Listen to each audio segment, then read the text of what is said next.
All right, so start in the middle with your switches up here.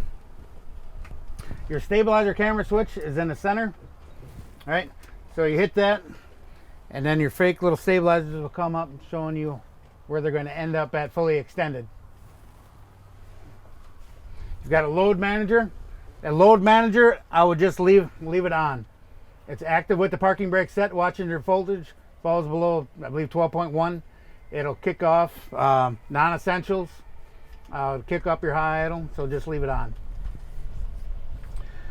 Mirror heat, here's your front wheel lock. Now you can leave that on. It'll kick off with your parking brake and ignition switch. That's what that sounds like when that releases. Off-road traction. Now your off-road traction, I wish they would change the verbiage on this. Don't take it off-road. But that'll help you get unstuck. Okay? If you're spinning, it'll apply brakes to one side, give you power to the other.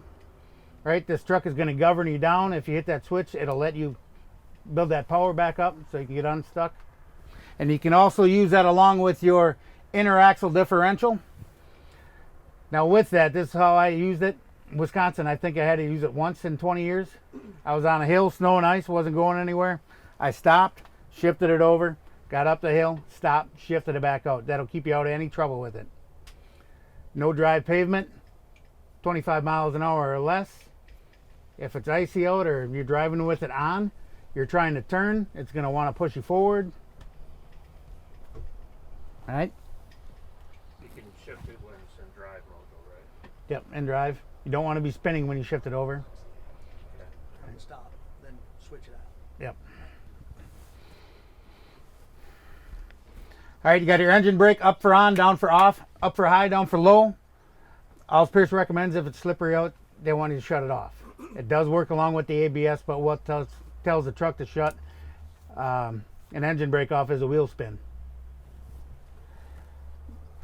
Putting the truck in the pump gear, drop it all the way down, drive, right? Your two lights will come on. You get out of the truck, first thing you do, make sure you got water doing something. And also, as far as aerial master, aerial PTO, pump gear, before, during, after, doesn't matter, just trying to engage the PTO at low idle. So you can have one person getting water ready and the other person getting the ladder ready at the same time.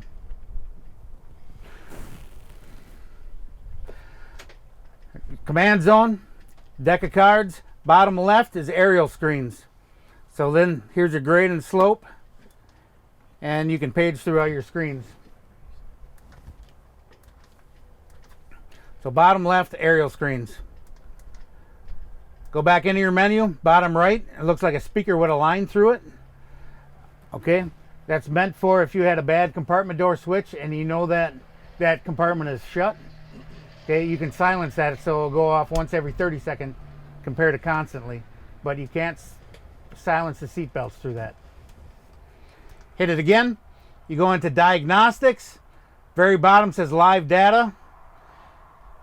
That gives you all your engine information. Coolant level, power steering level, oil level. You can do all through your screens here. Back in the menu, go into setup. Now backlight setup, so you can change the lighting on the screen, or you can put it into blackout mode. Now blackout mode would mean at night it'll shut the screen off. So you got too much light going on in here, you can shut that off. If you do get a warning, it'll come on telling you what it is, but at least you can shut it off. Right down there's password, stay out of password.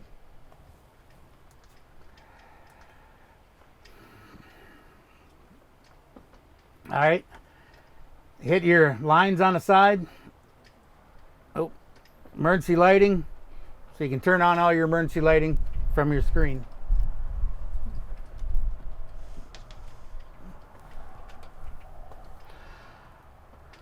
Now this here, does everybody know what this is yet? Nope. It's a speaker for your backup camera. It's got an on and off and a volume. So you're about to hit something, they can yell at you to stop. All right, but you got to be careful what you say back there also. I had a number of people tell me that the fan wasn't working in the cab. All right, so right down here is your aerial master and aerial PTO. So you pull up, 5 things have to be set. Parking brake, neutral, front wheel lock, aerial master, aerial PTO. Doesn't matter which one to put in first, no. Just got to have them both in. Now, most of this down here is for maintenance. But on the very left bottom, DPF regen. So if you want to do a parked regen, that's a switch you got to hold. Has everybody done a parked regen? Pull the truck outside. They make you, that's why they, parking brake, transmission, they make you do that so you pull it outside. Now on your light cluster, at 1 o'clock, it looks like a filter with a puff of smoke going through it. That's your DPF lamp. Right down below it is your HES lamp, high exhaust system temperature lamp. Now the one on the bottom, that's normal. That's just going to come on telling your exhaust is hot. The one up top, okay, that's the one you have to watch. So you'll have 4 different stages on a Detroit, right? First stage, you'll have a solid DPF lamp. You can drive it over 5 miles an hour, engine up to operating temp. It'll automatically go in, start cleaning that DPF filter out. Go below 5 miles an hour, it'll come out of a regen. So if you're sitting at a stop and go light forever, it's not sitting there regenning. Or it'll regen while you're pumping, you're working the engine. It won't affect your RPMs while you're pumping. Or you can do that parked regen. So that's the first stage. Second stage, you'll have a flashing DPF light. Okay, same 3 things, driving, pumping, or parked. You get to the third stage, you'll have a flashing DPF, check engine. You can only do a parked regen in the third stage. And if you get to the 4th stage, flashing DPF, check engine, stop engine, again, you can only do a parked regen. I would just recommend don't let it get that far. Take care of it, you know, as soon as you can in the first stage if you can. And if you're doing a parked regen outside and it's cold out, what we've learned is turn everything you can on to work that engine a little bit harder to help it do a parked regen. Leave the heater off, leave the heat in the engine, but everything else you can. How much do you recommend when the truck is at idle, like if you just had a call and they're investigating, automatically put the truck at the high idle? Yep, you're gonna be sitting, use the high idle. And then approximately how long will a park regen take? Like how long length of time? Anywhere from, I would say, 18 to 35 minutes, depending on what stage you're in. So, first stage will be a little quicker. So, and you have another switch down here, the top left. It's called a regen inhibit. Now, the only time you would put it into an inhibit is if you pull up, you're going to be pumping, and there's something right next to that exhaust that could catch on fire. You could use that inhibit switch. But 99% of the time, you don't want to touch it because you want to let it regen.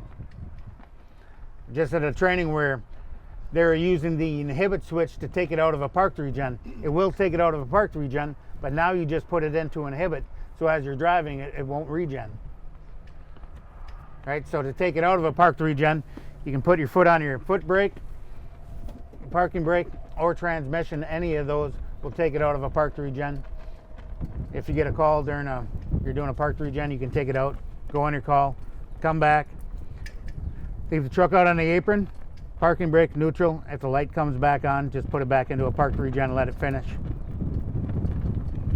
Okay.